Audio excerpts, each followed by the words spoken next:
giving you some Angela Chase, My So-Called Life realness right now. So that just means throughout my set I'm going to do this a lot. And think about how I want to fuck Jordan Catalano. So I'm really happy to be here. I had a crazy weekend. I'm sure you guys did too, because you're all here right now. But it was crazy because I had to wear a harness. No, I see where your minds are going. It's not for that. It was for a film. I still see where your minds are going. It wasn't that kind of film. It was a very serious film, and there was a hanging happening. So I had to hang from a very shady garage in a harness. And I have to tell you, the thing that scared me more was not the potential of like falling and dying. My fear was every time you step off the ladder, the harness kind of squeezes you. So the first thing I thought was going to happen was I'm going to let out a huge fart during this traumatic teenage death scene.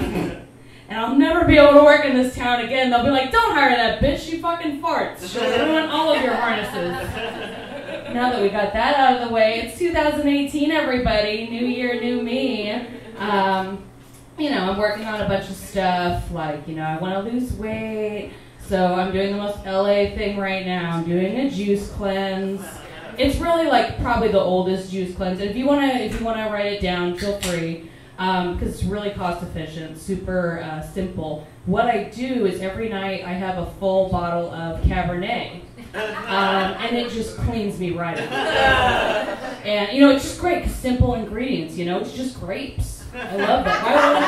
Why would I want to get a juice with a bunch of other shit in it, you know? And I don't need some trendy name like kombucha. That just sounds like a bitch. Like, did you go to Kombucha's party last weekend? No, that guy fucking sucks.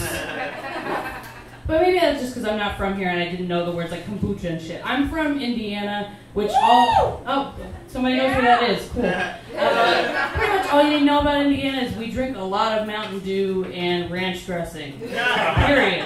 There's also a lot of alcohol and meth, but I don't really get into that. Another exciting thing this year, me and my boyfriend are like getting kind of serious. It's been like 3 years and shit. So, thank you. Trying to keep it exciting, like trying to keep it spicy, you know. So we've started doing this like role-playing stuff. And I've been doing this thing recently where I'm like, ooh, I'm this sexy, independent, comedian, actress, career woman. And then he acts like he's not going to have to keep giving me money to make this work. Guys, he's getting so good. Like, I can't tell when the role-playing is like ending and he begins. It's nuts. And I feel like when I say that joke, it sounds like I'm a gold digger. I'm not a gold digger. I'm more of somebody that just wants someone who has their shit a little more together than I do. So if anything, I'm like a quartz digger. Like, because, you know, I see myself more as a pyrite. Here we go, getting into the geology jokes. Pyrite is a fancy word for fool's gold, which is what I am, because I look real sparkly on the outside, but I'm just not worth that much financially. So, it's cool. To be honest, like, I'm a hot mess. I just accept it. But sometimes it would be nice if I had like some guidance or some help. Not like professional help, like cartoon help, like Looney Tune help. Like like if I could have like an angel and a devil on my shoulders, I think that'd be pretty tight. Like maybe my angel would be somebody really cool, like Whoopi Goldberg, like Sister Act Whoopi Goldberg. Yeah, you guys are right. She's too cool for me. You know, I'd probably have somebody like Drew Barrymore, because she's really sweet and she's positive. You just can't be mad at her. But then the issue would be my devil would be Jennifer Tilly. And I know you all have seen Bound. I know you all have seen Bride of Chucky, so you know which Jennifer Tilly I'm talking about. Giant boob tattoo, a satanic Bible in one hand and a candle in the other, just ready to fuck my world up. I just wake up in the morning, I'm like, oh, I don't want to go to work and make coffee for these assholes.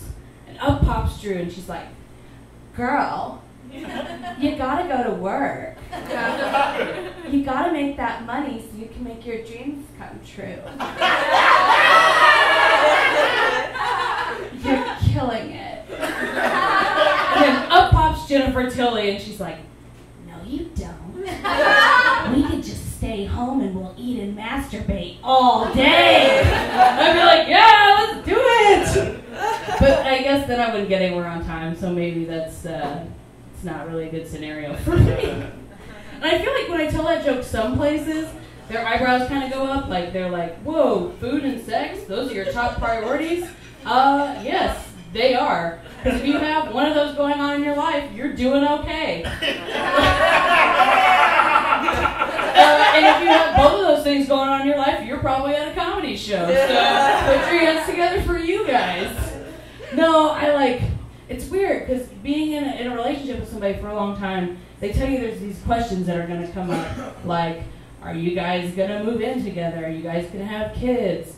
And what they don't tell you is, like, the important questions are, like, when you guys have been at the bar drinking until, like, 3 in the morning, are you guys going to go to Taco Bell and get the cheesy bean and rice burrito, the cheesy gordita crunch, let's throw a quesadilla in there, why not? Or are you guys going to go home and have sex? Because there's no way you can do both. I mean, you can do both, but you're flying, like, really close to the sun. Look at me getting these poop jokes in. Classy broad. Classy broad. No, as I said before, I'm from Indiana, so I like pretty simple tastes. I don't want to say I'm easy, but I'm pretty easy. So like for Valentine's Day, I told my boyfriend, like, oh, we can go to like Olive Garden or Red Lobster or something. Red Lobster. I saw some eyes get excited. Because my last experience at Red Lobster was not that great. Everybody knows why Red Lobster is bomb. None of us are going to Red Lobster for the lobster. We're going there for one thing only, and that's Cheddar Bay fucking biscuits. Yes. Hell yes. So, back to my story. I have a friend, she's cool, she's like tall, skinny, blonde, gets booked on things, you know, opposites attract. And we were gonna go to the show together, and she's like, girl, there's a Red Lobster on the way, we should hit that up. My first thought is, can she hang though?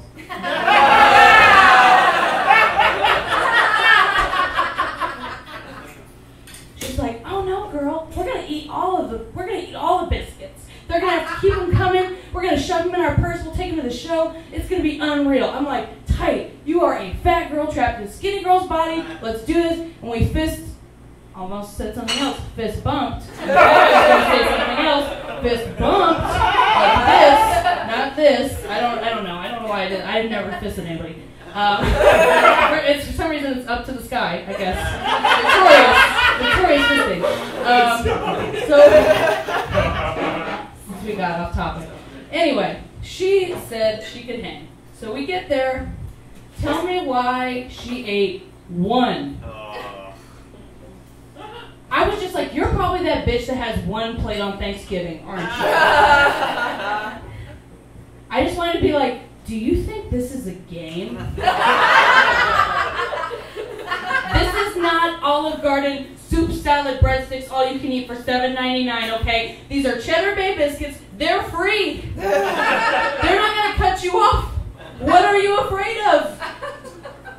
Amateur hour. Some people just can't hang. But it's whatever. Speaking of cool shit, have y'all seen Gremlins? Yeah, that movie's tight. If you haven't seen Gremlins, you're probably a fetus, or you think you're cool and saying that you haven't seen Gremlins, but you're actually not cool, so joke's on you. Gremlins is the story of this kid Billy, gets this adorable pet, his name's Gizmo, he's cute as fuck.